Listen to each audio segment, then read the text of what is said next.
या राज्यामध्ये जे पाणी साठे आहे ते पूर्णपणे जिवंत राहावे. जी पाणी साठ्यात घट होते आहे ती घट होऊ नये. ग्रामपंचायतीपासून तर नगरपालिका महानगरपालिकेपर्यंत जे पाणी आपण जमिनीतून उचलतो त्याचं ऑडिट करणे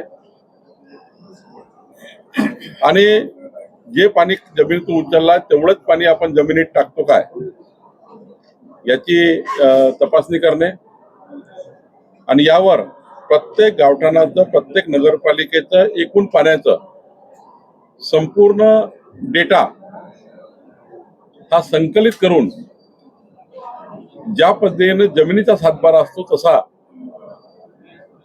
पाण्याचा सातबारा किती पाणी त्या गावाला आहे, काय सोर्सेस आहे, काय सोर्सेसने आम्ही पाणी उपसतो, काय सोर्सेसने पाणी भरतो आणि एकंदरीत जलसाठा कमी होऊ नये. जमिनीची जी त्या ठिकाणी ड्राय झोन तयार होत आहे ते ड्राय झोन तयार होऊ नये याकरता एक आम्ही मॅपिंग करण्याचा विचार केला आहे आणि काल आमची एक बैठक झाली.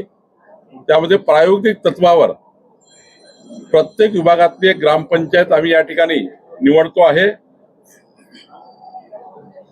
हे काम पाणी पुरवठा विभाग सुरू करेल.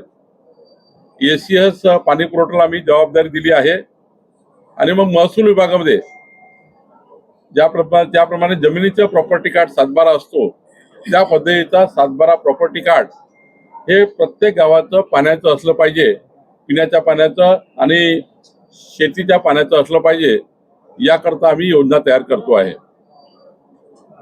आज मंत्रिमंडळामध्ये माननीय अध्यक्ष देवेंद्र फडणवीस यांच्या अध्यक्षतेखाली महसूल विभागाने एक महत्वाचा निर्णय घेतला आहे ज्यामध्ये नागपूरचा जो बाह्य वळण मार्ग आहे आणि नवीन नागपूर आहे, जे नवीन नागपूर होते आहे लाडगावमध्ये हिंगणा तालुक्यात, त्यामध्ये जी 692 कोटी रुपये स्टॅम्प ड्युटी जी NMRDA ला सरकार टू सरकार गव्हर्नमेंट टू गव्हर्नमेंट आम्हाला भरावी लागणार होती ती आज माफ करण्यात आलेली आहे.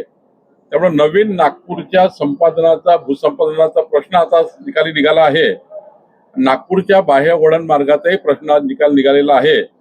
692 कोटी रुपयाची जी मुद्रांक शुल्क माफी आहे ती आज आमच्या खात्याने दिलेली आहे. त्यामुळं नागपूरकरांकरता एक महत्वाचा निर्णय आजच्या मंत्रिमंडळामध्ये झालेला आहे. सर, ठाण्यातील एका जमिनीचा प्रश्न देखील महत्वाचा मानला जातो. 193 एकर जमीन आहे ती कुठेतरी या कंपनीच्या गचात जाते अशी भीती व्यक्त केली जाते. 2800 कोटीचा EDR नाही तर महापालिका आणि शासनाने द्यावा असे आदेश उच्च न्यायालयाने दिले होते. तुर्तास सर्वोच्च न्यायालयात शासन गेल्यावरती स्थगिती मिळाली. मात्र आता सवाल उपस्थित होतो की एवढा मोठा प्लॉट त्याचं वन जमीनमध्ये रूपांतरित न झाल्यामुळे खासगी कंपनीच्या गचात जाणार. मी तेच सांगतोय, वर्षानुवर्ष जमिनीचं मालमत्तेचं ऑडिट झालं नाही आणि शासकीय जमिनीकडे कोणी लक्ष दिलं नाही. फॉरेस्टच्या जमिनी परस्पर विकून टाकल्या, अर्बन लँड सिलिंगच्या जमिनी परस्पर विकून टाकल्या, लँड सिलिंग आणि भूदानच्या जमिनी परस्पर विकून टाकलेल्या आहेत. त्यामुळे या राज्याचं संपूर्ण मॅपिंग आवश्यक आहे आणि म्हणूनच मी वारंवार सांगतोय या राज्यामध्ये आता संपूर्ण मॅपिंग करण्याचा निर्णय सरकारने घेतला आहे, महसूल खात्याने घेतला आहे.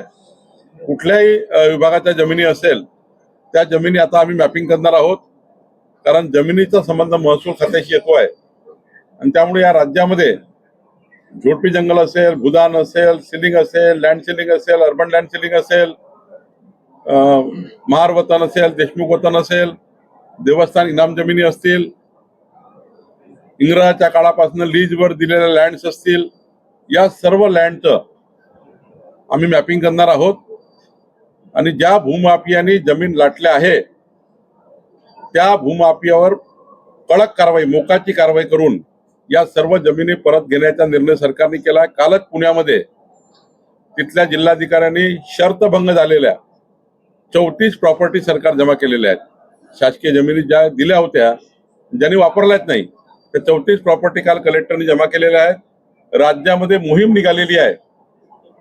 17 सप्टेंबर ते 2 ऑक्टोबर पंतप्रधान नरेंद्र मोदींच्या जन्मदिनापासून तर जयंतीपर्यंत, महात्मा गांधी जयंतीपर्यंत 2 ऑक्टोबर पर्यंत या राज्यातल्या सर्व जमिनीचं मॅपिंग आणि सरकारी जमिनीची मालमत्ता ताब्यात घेण्याचा विचार आम्ही करतो आहे. आणि एवढंच नाही तर आम्ही हा विचार करतो आहे पुढच्या कॅबिनेटच्या वेळी की या राज्यामध्ये ज्यांच्याकडे खाजगी जमिनी आहेत आणि त्या शेतीच्या जमिनी आहे, ॲग्रिकल्चर झोन आहे, पण ॲग्रिकल्चर झोन आहे, खाजगी जमिनी आहेत, तरी वर्षानुवर्ष या जमिनी पडीत पडलेल्या आहे. कूड कायद्याप्रमाणे नियम आहे की 3 वर्षाच्या वर पडीत जमीन ठेवता येत नाही. शेत जमीन त्यांना कल्टिवेशन करावं लागतं, नाहीतर जमीन सरकार जमा करता येतं खाजगी जमीन असली तरी. या राज्यामध्ये आम्ही आदेश काढतोय, ज्यांच्याकडे खाजगी जमीन आहे ती शेत जमीन आहे आणि तो पडीत आहे, ती पडीत ठेवता येणार नाही. त्यांना तिथे कल्टिवेशन करावं लागेल, नाहीतर शासन कूड कायदा वापरेल आणि मग अशाही जमिनी सरकार जमा होऊ शकतात. त्यामुळे माझी विनंती आपल्या माध्यमातून सर्व ज्यांनी जमिनी घेतल्या आहेत शेती करता आणि पडीत ठेवलेल्या आहेत त्यांनी किमान चारा लागवड करावी, किमान त्यांनी बांबू लागवड करावी, किमान त्यांनी काहीतरी कल्टिवेशन करावं. आता या राज्यामध्ये जमिनी पडीत ठेवता येणार नाही, आता कल्टिवेशनच करावं लागेल. ॲग्रिकल्चर झोन आहे, ॲग्रिकल्चर झोनात त्या ठिकाणी वापर करावा लागेल. याकरता आता आम्ही कडक कायदा करतोय.